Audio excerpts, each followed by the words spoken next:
Right over my shoulder, there's an officer stationed outside the front door. Bus drivers tell me the abuse they endure on the job comes in all forms. This criminal complaint doesn't begin to describe the deplorable conditions found in this apartment. We were able to make it up here with no problems, with no alarms sounding, playing dominoes right at this spot when all of a sudden his friend screamed, "I've been shot." Just to give you an idea what firefighters were up against, take a look at the icicles that have formed on these power lines. Lots of people wanted to park under this tree until we showed them what was above. The irate customer came back. This time police say with a container of gas and a lighter, setting the storefront on fire. This is just too much medication. I have sinusitis,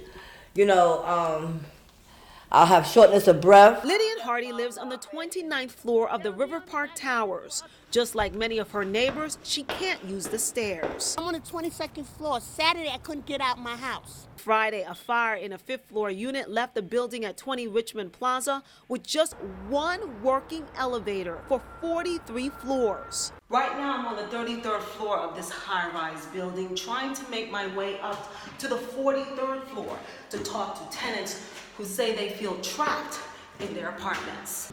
This frustrated tenant on the 38th floor alerting building maintenance any way she can to send the elevator up. I had a surgery on my knees, and I walked out Friday. I'm not doing no more. I'm not doing this no more. Bronxites unable to trudge up and down several flights of stairs say the wait for the building's one working elevator can take up to an hour. By the time it gets down to our floor, it's always full. So we gotta wait extra time until it either comes up, and when it comes up, it's still full. When it comes down, it's still full. River Park Towers has provided tenants with a direct number to the management office to inform security to send the elevator to their floor. But Bronxites say the line would be more useful if they could get through.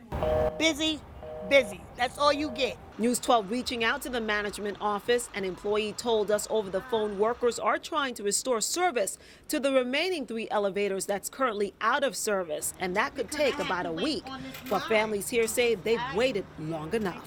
Like we're a prisoner in our own homes right now. At the River Park Towers in Morris Heights, Carmen Grant, News 12 Nightside. Few stories have touched the hearts of New Yorkers than that of a neighborhood kid known as Junior. Weeks have gone by and people still flock to this memorial outside this grocery store where the 15-year-old was dragged out of and butchered on the sidewalk.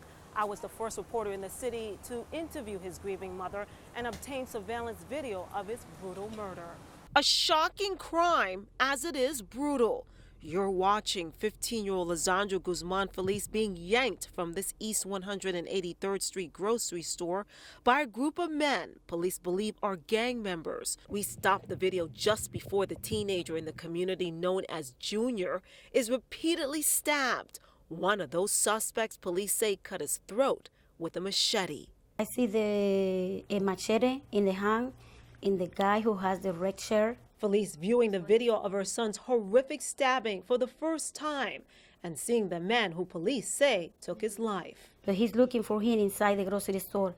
He are looking for him. It was inside the grocery store. These chilling images show the desperate teen trying to hide behind a counter, only to be dragged across the floor as shocked workers look on.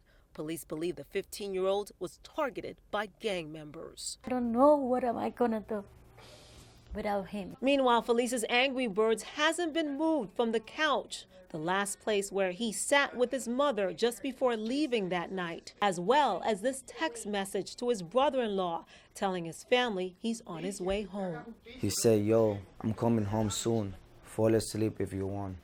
And then I called him twice, but he was never a reply again. A message that would ultimately be the teenager's last to his family, now trying to come to terms with their grief. To date, 12 alleged gang members are charged with Junior's murder in what police say was a case of mistaken identity. It's art highlighting what makes the Bronx, well, the Bronx. It's really dope. Vivid saturations displaying the borough's diversity and rich cultural roots. Because the Bronx is so colorful, I did a rainbow. Bronx entrepreneur Amartys Cujon impressed by what he sees so far. I'm excited to see how this is going to turn out. From these 3rd, 4th, and 5th graders at the Bronx Charter School for Children who are designing a t-shirt for his Bronx clothing collection. How do you feel about designing your own t-shirt? How I feel about designing my own t-shirt is I can use whatever I want. You can use your imagination. Yes. As much as you want. Yes. I really like it. Really cool. The letters BX going beyond just being proud of the Bronx. Cujon hoping it inspires these students to pursue their dreams. For them to see that, yes, there are people in their communities making it happen, being successful, and making change and doing good, I think that's very important for all of us. And all that creative collaboration will end up here on the shelves of the Bronx Native Clothing Store. Reporting in Mont Haven, Carmen Grant, News 12 The Bronx.